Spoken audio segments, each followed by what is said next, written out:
guys! Welcome to my another mini vlog. Ang babaeng alipin sa Japan na hindi pa rin yumayaman.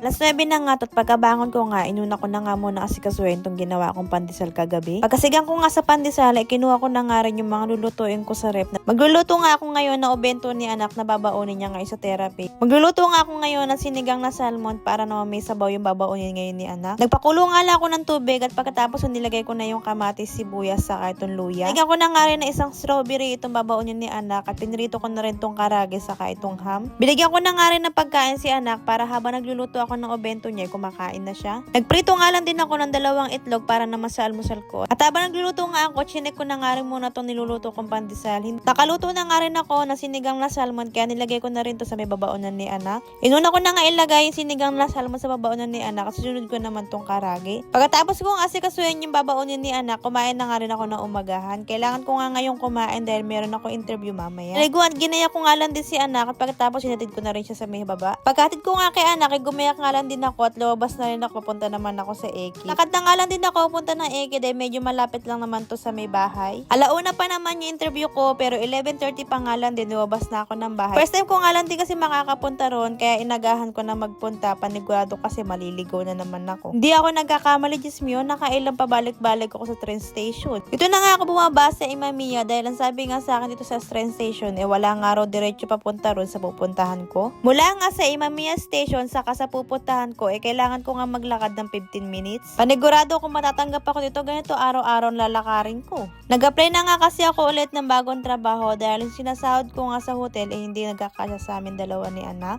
After 15 minutes nga, Diyos miho, nakarating din ako dito sa facility na a-applyan ko. Nag-apply nga ako ulit bilang isang caregiver at pagkatapos ko nga mag-apply, dumiretso na rin ako dito sa may train station.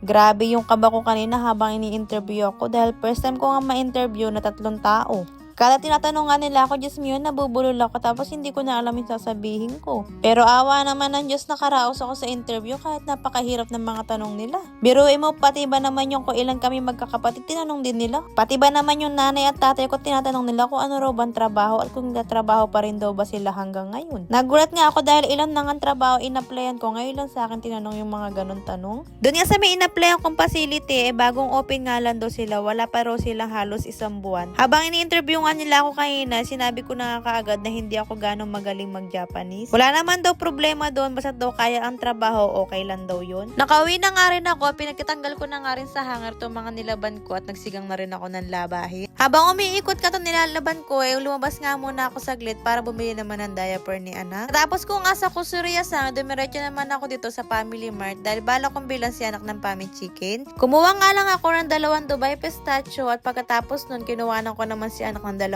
kahon na ice cream. Muli na nga rin ako ng favorite kong ramen, sakto nag-isa na lang siya. At pagkatapos ko ang bumili, umuwi na nga rin ako para ayusin naman itong mga ice cream na binili ko. Nilagay ko na nga rin muna sa freezer itong nabili kong ramen. Pinag-aasikaso ko na nga rin yung mga binili ko kanina. Napadaan nga ako kanina sa Hakian Shop kaya ayan, nakabili na naman ako ng 2 baso. Nabasag na kasi lahat ng malalaki namin baso kaya bumili na ako ng 2 at bumili na rin ako ng Hita saka ng dishwashing liquid. Nango ko na nga ito, nilaban ko kanina at pinagsasampay ko na nga rin. At pagkatapos ko nga magsampay, bumaba na nga rin ako para na mahintayin si anak. 1 minute nga lang din ako naghintay at dumating na nga rin si anak. Pagbaba nga ni anak sa sasakyan at pagkakuha niya ng gamit niya, Diyos miyo, bigla na lang siya tumakbo. Nakipaghabulan pa nga siya sa akin at ayaw pa nga niya pumasok sa may bahay. Kaya pala ayaw niya pumasok dahil ayaw niya maghagdan. Kaya binuhat ko na lang. Pagkapasok nga niya sa bahay, Diyos miyo, nagtago-taguan pa talaga kaming 2 magnanay. Tinatawag ko na kasi siya para makapagugas na siya ng kamay at para makakain na rin ng hapunan. Di ko kasi siya pinapakain na hindi siya nagugas ng kamay dahil sa eskwelahan ko ano ng mga hinahawakan niya. Pagkatapos na niya magugas ng kamay, binigyan ko na nga rin siya ng pagkain. Hinayaan ko na nga siyang kumain mag-isa dahil ayaw nga niya magpasubo. Pagkatapos nga niyang kumain ng karin, nagulat pa nga siya nung binigyan ko siya ng ice cream dahil hindi nga talaga siya araw-araw kumakain ng ice cream. Kahit nga gaano ka gusto niyang kumain ng ice cream, basta't pag sinabi ko hindi talaga siya kakain. Pagkatapos nga yun, nasikaso ko na rin itong mga pandesal na ginawa ko at nilagay ko naman na sa ref. Nilinis ko na nga rin itong kalan namin at pagkatapos ko nga linisin yung kalan namin, hinugasan ko naman na yung mga pinagkainan namin ni anak. Sinunod ko naman linisin tong sahig namin. Naglampaso nga lang din ako dahil nakatapon na naman si anak ng gatas niya.